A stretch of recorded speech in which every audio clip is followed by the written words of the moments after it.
श्रावण का दूसरा सोमवार होता है देवी तत्व का, मां दुर्गा भवानी।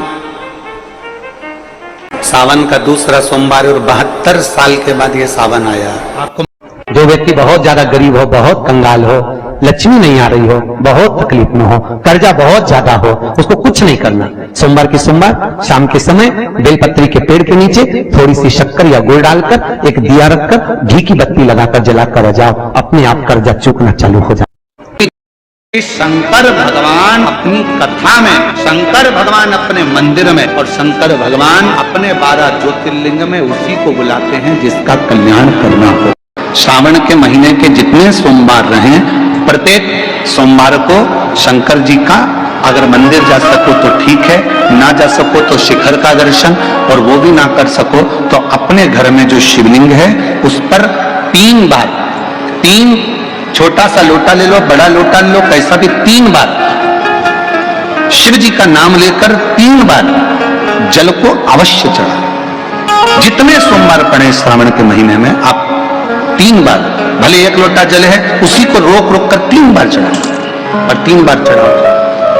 जैसे शिव मंदिर में 3 ताली का नियम है, सावन महीने में 3 लोटा अर्थात 2 लोटा जल पर रुककर 3 बार अगर जल चढ़ाया जाता है तो ब्रह्मा, विष्णु और महेश उस जल को स्वीकार कर तेरे घर का भंडार भर देते। सावन के महीने में किसी भी एक सोमवार को अगर व्यापार नहीं चल रहा है, नौकरी नहीं मिल रही है, तो कोई तकलीफ आ रही है, तो कोई कष्ट आ रहा है, कोई रोग बढ़ रहा है, डॉक्टर से ऐसा लग रहा है कि ये बड़ी बीमारी बताने वाला है, शरीर में कोई गांठ पड़ गई है और वो जांच के लिए गई है, तो बिल्कुल श्रावण के महीने में किसी भी एक सोमवार को गंगा जल लेकर जाइए शिव मंदिर में, शंकर जी के मंदिर में थोड़ा सा गंगा जल नंदी को समर्पित कर कर, थोड़ा अशोक सुंदरी को समर्पित कर कर, थोड़ा गणेश और कार्तिकेय को समर्पित कर कर, थोड़ा सा गंगा जल जया, विषहरा, शामरीबारी, दौतली और देव को समर्पित कर कर, थोड़ा सा गंगा जल शिवलिंग पर समर्पित कर दो। उस गंगा जल को वापिस झेल कर लेकर आओ, 3 दिन तक लगातार उस गंगा जल को पीना प्रारंभ करो। उसके बाद जांच के लिए आप कहीं पर भी जाइए, बाबा कृपा जरूर करेगा, ये निश्चित था। सावन के महीने के 5 सोमवार की महिमा क्या होती है, तो कहा अगर 5 सोमवार सावन के महीने में पड़ जाते हैं तो शिव पंचायत का पूरा पुण्य एक शंकर पर जल चढ़ाने से पूरा फल प्राप्त हो जाता है। शिव पंचायत श्रावण के महीने में पूरे घर में से कोई एक व्यक्ति ये एक नियम बना ले, पूरे महीने 3 दीपक 3 स्थानों पर जलाना है।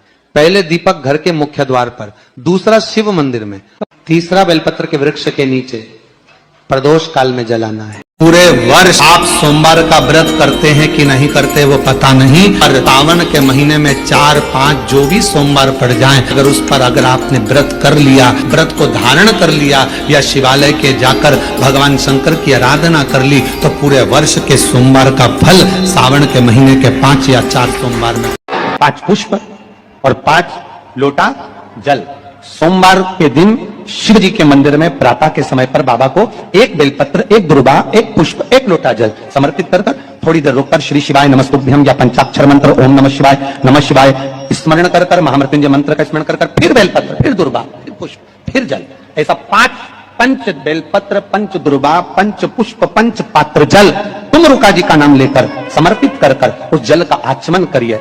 5 सोमवार या 7 सोमवार करिए, बाबा गर्भ अवश्य फेराएगा और संतान अवश्य हो।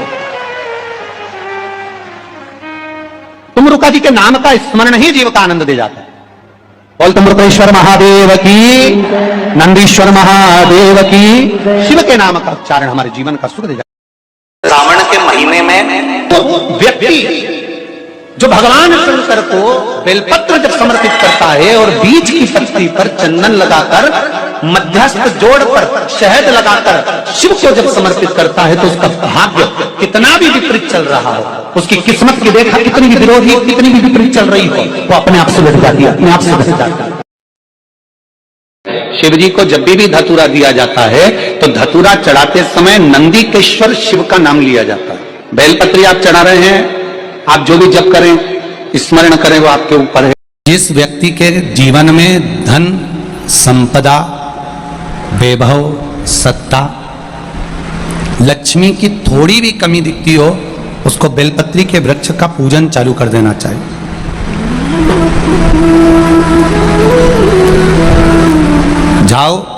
सोमवार के दिन बेलपत्र वृक्ष के नीचे जल चढ़ाकर, जल का सिंचन कर कर, उसी बेलपत्र के नीचे शाम के समय पर संध्या काल में, प्रदोष काल में भगवान देवादिदेव महादेव गौरी शंकर का स्मरण करो। बेलपत्र की जड़ की ओर, बेलपत्र की तना की ओर, बेलपत्र के वृक्ष की ओर तुम्हारा मुख हो। कोई आसन नहीं, कोई आसन नहीं, केवल बेलपत्र के वृक्ष की ओर तुम्हारा मुख हो।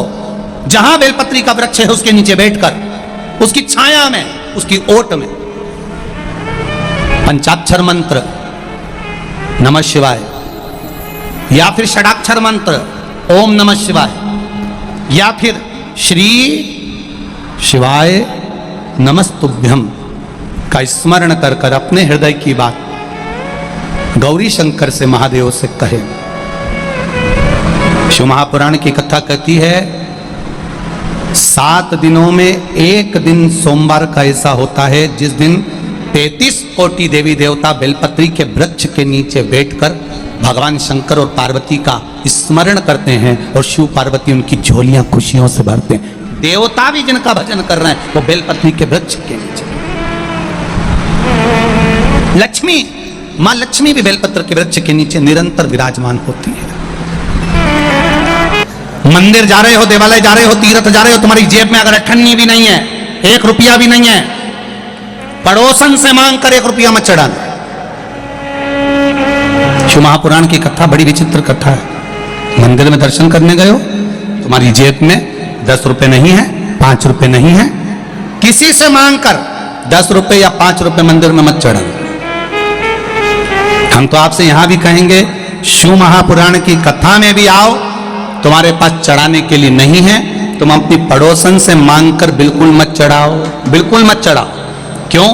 भगवान के सामने खड़े होकर, मेरे महादेव के सामने खड़े होकर, शिव के मंदिर में खड़े होकर भी हम अगर अपने पड़ोसी से, अपने पड़ोसन से कुछ मांग कर अगर भगवान को चढ़ाएंगे तो भगवान को कितना बुरा लगेगा कि जगत का पिता यहां बैठा है और तू संसार वालों से मांग कर चढ़ा रहा है। जगत का पिता यहां बैठा और तू संसार वालों से मांग रहा। अगर तुझे मांगना ही है तो शिव महापुराण की कथा कहती है देव आदिदेव महादेव के मंदिर में किसी से मांग कर नहीं चढ़ाना। देवादिदेव महादेव के मंदिर में अगर आप पूजन करने के लिए गए हो, भगवान शिव के मंदिर में अगर पूजन करने गए हो, तुम्हारी थाली में अगर कोई सामग्री कम भी है चलेगी, पर पड़ोसन की थाली में से उठाकर मत चढ़ाना। शंकर जी कहते हैं फूल नहीं है मुझसे ले लो, बेलपत्र नहीं है मुझसे ले लो, धतूरा नहीं है मुझसे ले लो। शंकर जी कहते हैं मेरे ऊपर चढ़ी हुई सामग्री तुम वापिस धोकर मुझे चढ़ा दो, पर किसी से मांग कर मत चढ़ाना, क्योंकि मैं दूंगा तो ज्यादा दूंगा। अब आप प्रैक्टिकल कर देखो। अब एक प्रैक्टिकल करिएगा आप। पड़ोसन की थाली में से जो जो सामान उसने थाली में रखा, जो जो सामान रखा, उसका नारियल, उसकी अगरबत्ती, उसका दिया, सब तुम उठा के भगवान पे चढ़ाया हो। एक बार प्रैक्टिकल करके देखना हो।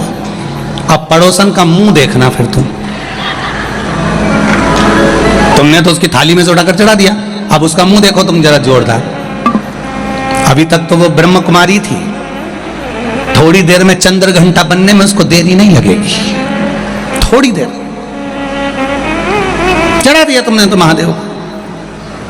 अब पड़ोसन को ये लगना चाहिए कि मैंने नहीं चढ़ाया तो इसने चढ़ा दिया, उसमें क्या दिक्कत है, पर नहीं, उसका मुंह फूल गया। मेरी थाली, मेरा सामान, मेरी पूजन की सामग्री इसने कैसे चढ़ा दी, इसने कैसे दे दिया, बुरा लग जाए। पर अब शिव जी के पास में बेलपत्र चढ़ी है, शंकर जी के पास में बेलपत्र चढ़ी है, शंकर जी के पास में धतूरा चढ़ा है। शिव जी से बेलपत्र मांगा तुमने, शंकर जी से बेलपत्र लिया तुमने, और वही बेलपत्र देवादिदेव महादेव का लेकर तुमने शंकर जी को चढ़ा दिया। शंकर जी को बुरा नहीं लगा, शंकर जी प्रसन्न हुए हैं। क्यों? शंकर जी ये जानते हैं बहू सास से कुछ मांगे तो अच्छी लगती है, बहू पड़ोसन से कुछ मांगे तो अच्छी लगती है क्या? अरे बोलो तो रही बेटमा की जीजिए, तुम्हारे घर की बहू, तुम्हारे घर की बहू तुम्हारे यहाँ कोई मिलने आया अड़ोसन पड़ोसन, उससे कह दे मम्मी तुम काकी जी हमको ला दोगी क्या, काकी जी हमारे यहाँ तुम अचार ला दोगी क्या, काकी जी तुम ये सामान ला दोगी क्या, तो सास को बुरा नहीं लगेगा। सावन के महीने में 2 लोटा जल महादेव जी को चढ़ाने के लिए जाओ, तब 3 चीजें अपने अंदर धारण करना। पहले 3 कार्य में से एक कार्य बाबा को 2 लोटा जल, दूसरा कार्य बेलपत्री के वृक्ष के नीचे बैठकर भगवान शिव की मंत्र जाप करना, और तीसरा कार्य सावन के महीने में प्रयास करना कि एक वृक्ष बेलपत्री का जरूर लगाना, जो वृक्ष बढ़ सके और आने वाली पीढ़ी के लिए आनंद करे। बेलपत्री